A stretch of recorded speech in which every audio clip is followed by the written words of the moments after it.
welcome back. We're still at Agile Open SoCal 2014, Thursday, and I have here David Brown from First American, and we were just talking a moment ago about you used to be an engineer and a BA, and maybe a little reluctant to speak in front of folks or talk or whatever, and now, I never would have guessed it because it's years later, and you're quite comfortable in front of folks. You've obviously presented, you're leading large meetings, that type of thing at First American.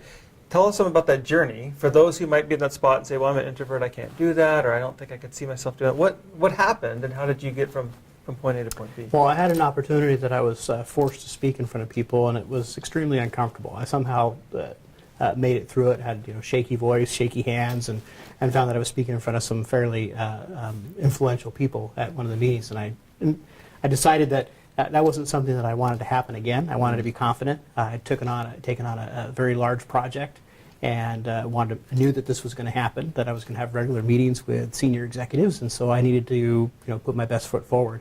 So what I did was I started to purposely seek out and look for people that I thought were good speakers and how they presented themselves. How was that a meaningful experience for me, whether it was a seminar or whether it was a presentation by someone. I said, what did they do that I liked? What did they do that I didn't like? Like I don't want to do that. Okay. Mental notes.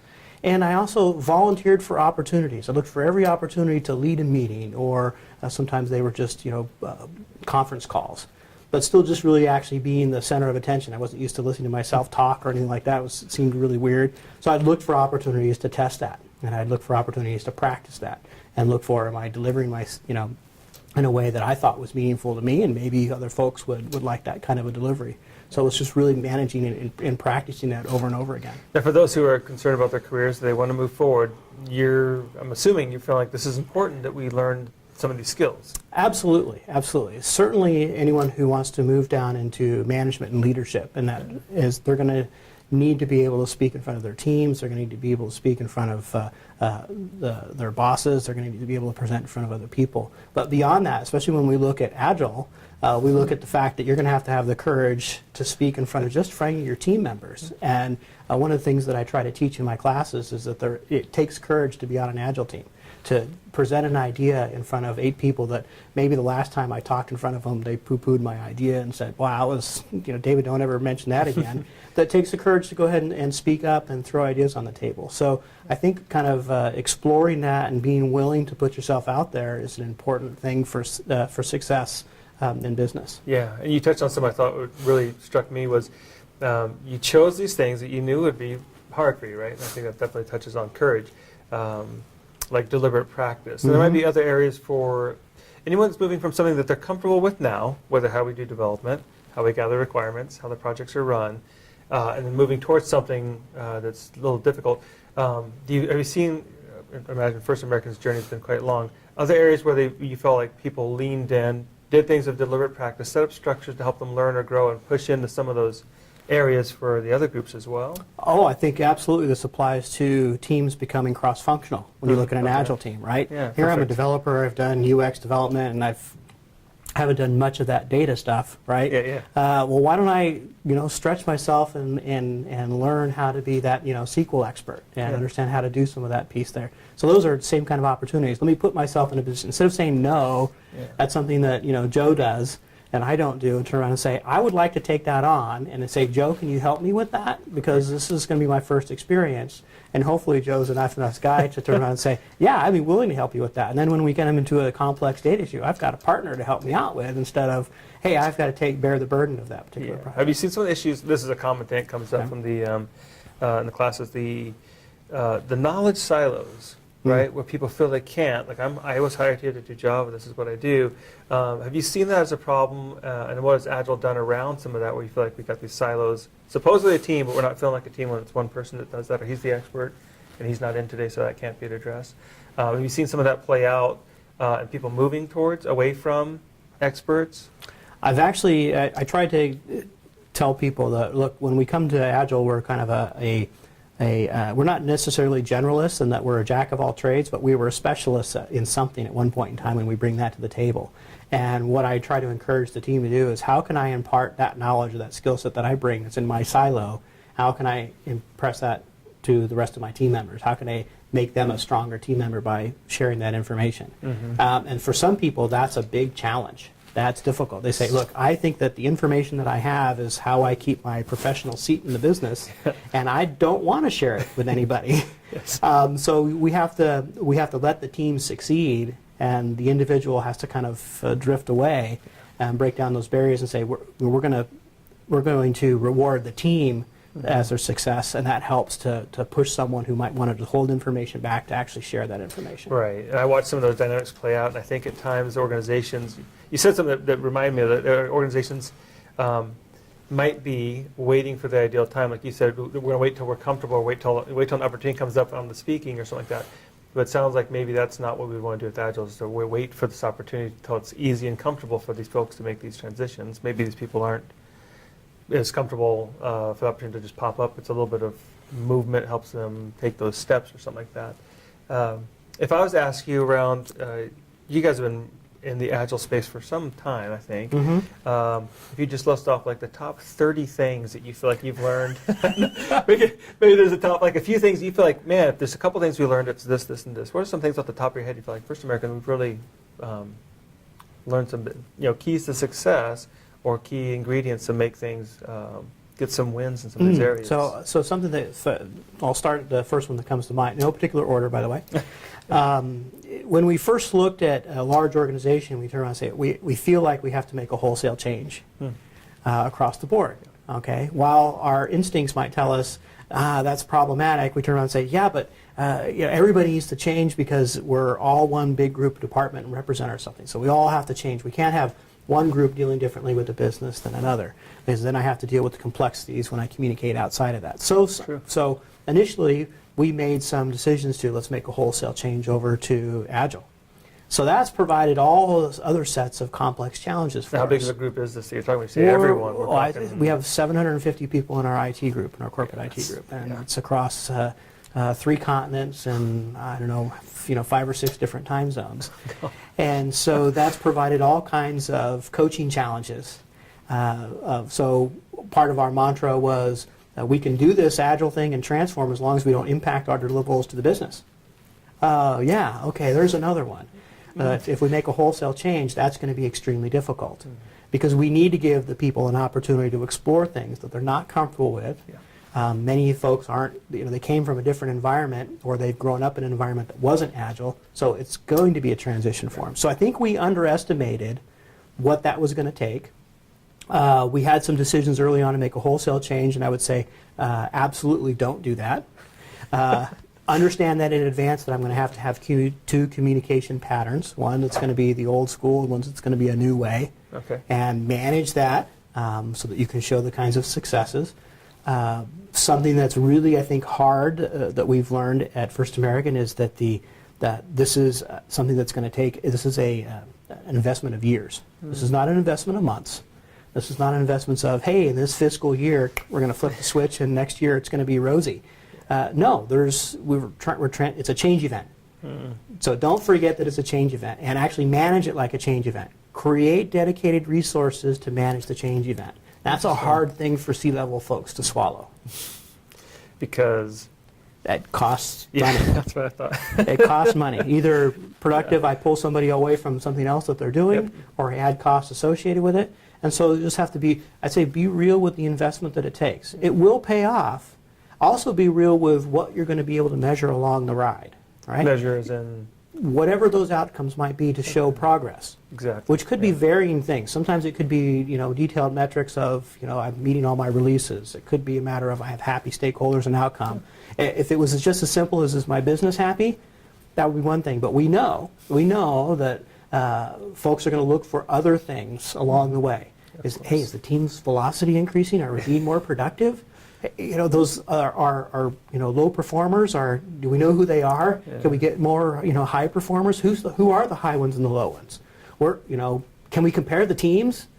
They'll ask all these kinds of things. So we have to be prepared for those. So lesson learned of be prepared for those in advance. Spend some time talking to people that have gone through this and circles like this. Right? Understand that the things that you're going through are not unique. That there are other players out there that have either been through that, or they're going through it, or they're getting ready to. have those conversations, and that will set you up better for success. So if I had to roll the clock back, I would start with a little bit more grassroots, focusing on some specific teams. I'd have probably a stronger communications plan about what that journey was going to be. I would sell it as a multi-year commitment. And I think it, for the most part, it has, but I would be much more in their face about this is a multi-year commitment. On a big card. Every time, but it's a multi-year, end of project 2017, okay?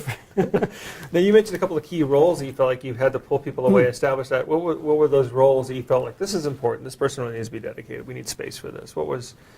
That was really to lead the change. So Okay. I'm going to have a people orientation that's going to have to change. The tool sets that we're using are probably going to have to change. We're going to have to integrate people into new behaviors. Yeah.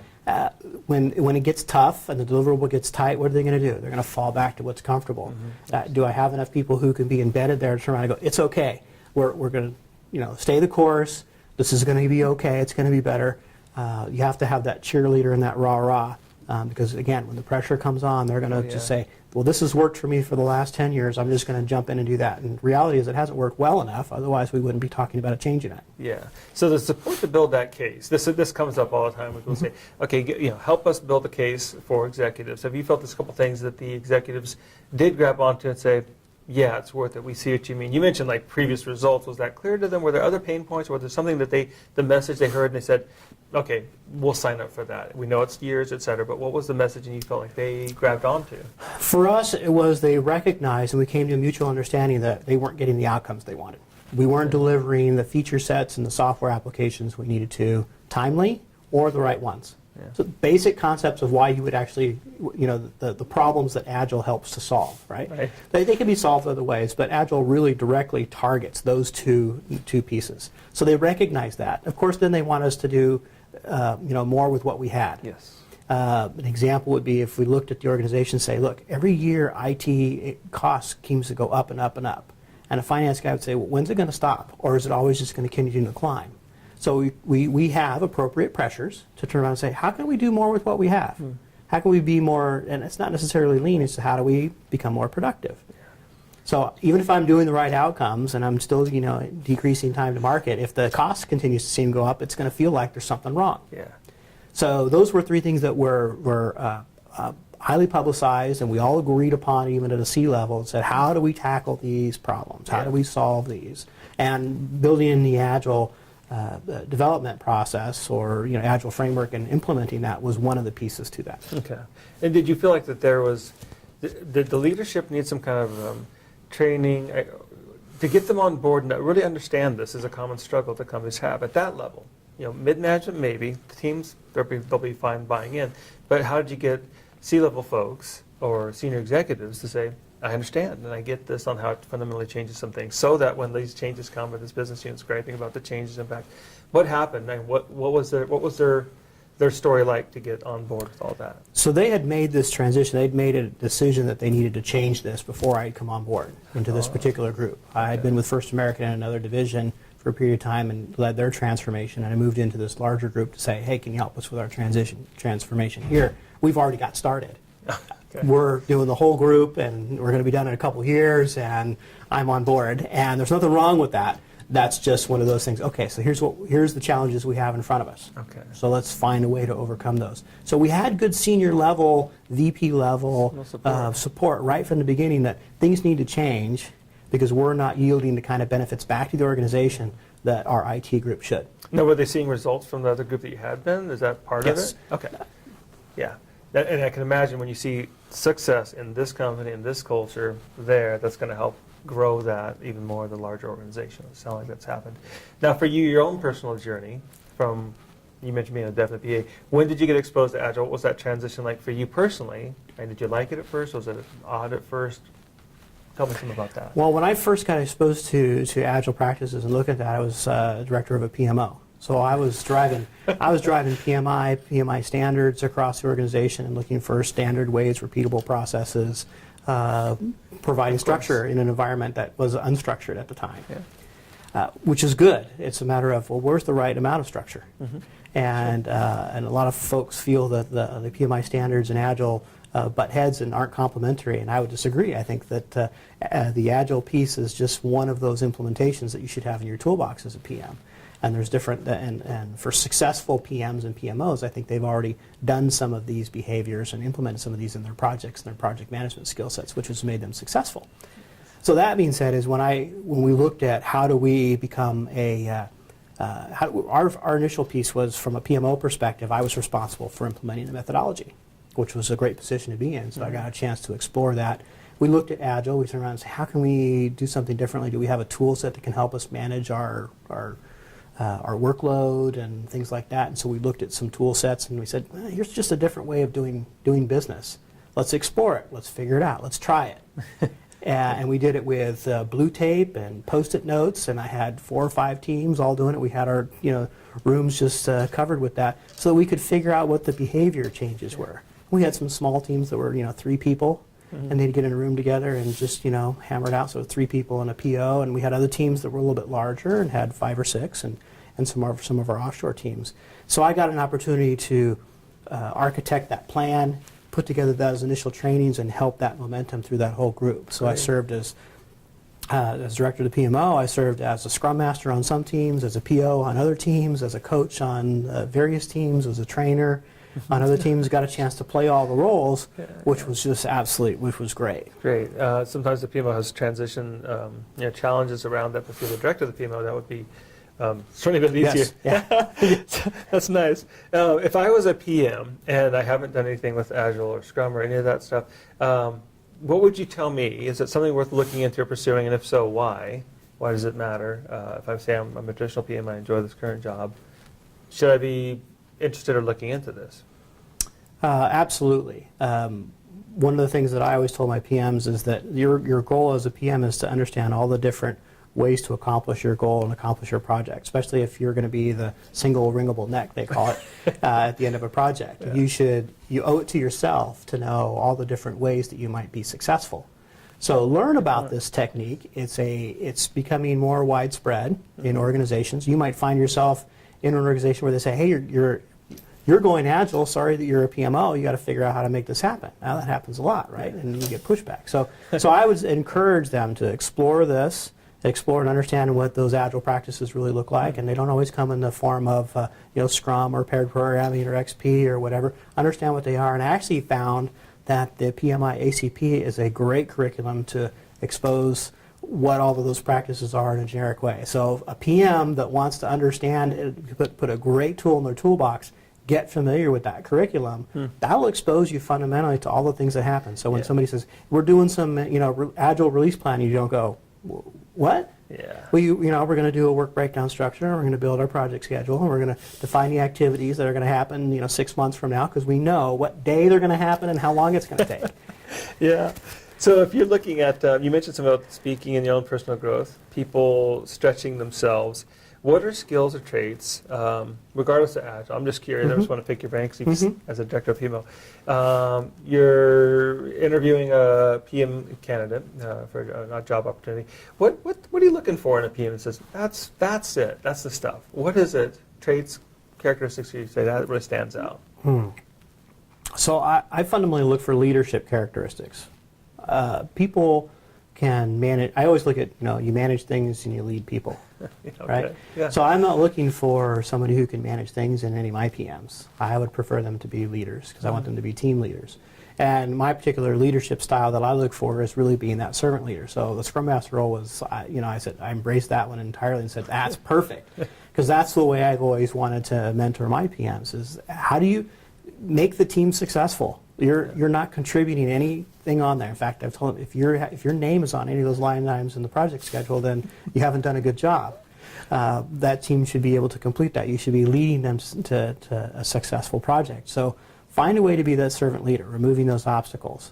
So I look for people that seem to show that kind of characteristic. That I'm not going to be the big command and control and assign out. You do this, you do that. Rah rah go. Look for here's the problem in front of us. Let's build a plan to solve that, and let me help you be successful in accomplishing that. So I look for people that show those kinds of traits who've done that in the past and shown that that's been successful for them in the past versus the guy who comes in and says, yeah, I can do that. They've never done it in their life. There's no history of that, but you can bet for you. To get this job, I will do that.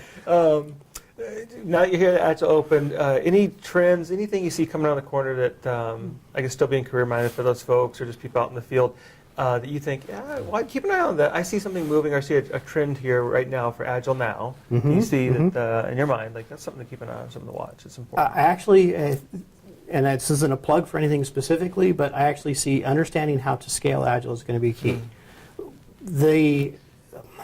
And I don't mean this in a poor way, but the mom and pop and small organizations have no problems adapting these kinds of practices. And it might be just 12 people. We get in a room and we say, yes, we're going to do it, and we're all in, and it's done. But what we're seeing is because it's so results oriented and outcomes based, it's something that large organizations have to embrace to compete. So in that case, I have to turn around, how do I find, which is some of the things that we're struggling with, how do we take this innovative approach, which seems innovative to many organizations. I know it's been around a while, but it's innovative to a lot of us, right? Yeah. From the marketplace. Right. How do we make this work in our enterprise-y situation? Yeah, it's true. When they seem to kind of compete against each other. So understanding how to scale it, understanding the complexities associated with scaling it, and trying to provide simple solutions to the complex problem. Right. Everybody can provide complex solutions to the problem, but those aren't going to be effective and they're not going to be sustainable. Yeah. So I would see looking for simple solutions to being able to scale Agile. And the other thing is the other point that I think is going to be key is really understanding the product owner role on a project team. What do you mean From by an that? enterprise standpoint, right? Okay. Big organization, right? Large program, large application. And you turn around and say, great, you know what we're going to do? Scott's going to be our product owner, and he's going to handle all of our prioritization and requirements are going to go. There is no way that the business is going to take one of their key people, because they has to be somebody who has vision and strategy, right? Yeah. If they're just somebody here who's following orders, they're not going to provide the right kind of leadership to the team from a product owner perspective. I need decision-making authority, I need vision, I need leadership that's going to say, I can be responsible for the value that this application is going to deliver back to the organization, either from a revenue standpoint or productivity or tool set. Well, that's a unique position, and you can't just turn around and say, yeah, we have one of those. Yeah. And pop So one. let me You're gonna describe Bob. You're going to have to develop those. So Yeah. how do you go about developing those? Interesting. And that's going to be key in scaling it, because I need to figure out, well, Bob isn't going to be able to do this by himself. I've got 25 teams of Agile teams that are building and maintaining this application. Bob can't do all the requirements for that. There's no way. Yeah. So you have to understand that there's a village to help that product owner make that happen, and how's that structure. So I think that's the next piece that's complexity of how do those roles get divided or not, because in most larger organizations, that product owner is going to come from a different business unit than IT. Yeah, for the vision for that work for sure. In fact, someone was sharing earlier, that's always interesting. They said they found their business units actually kind of cannibalizing resources because they're looking out for their own business unit. Joe Daly from Mitchell was saying how he liked that SAFe gave, Scaling Agile, the Scaling Agile framework, he felt gave them alignment and cadence, and cadence. So getting things up the door, but getting alignment. But he's right, at that large level, how do we do some of that? Well, great. Well, thank you so much for your time. It's been a pleasure. You're very welcome. Thank you.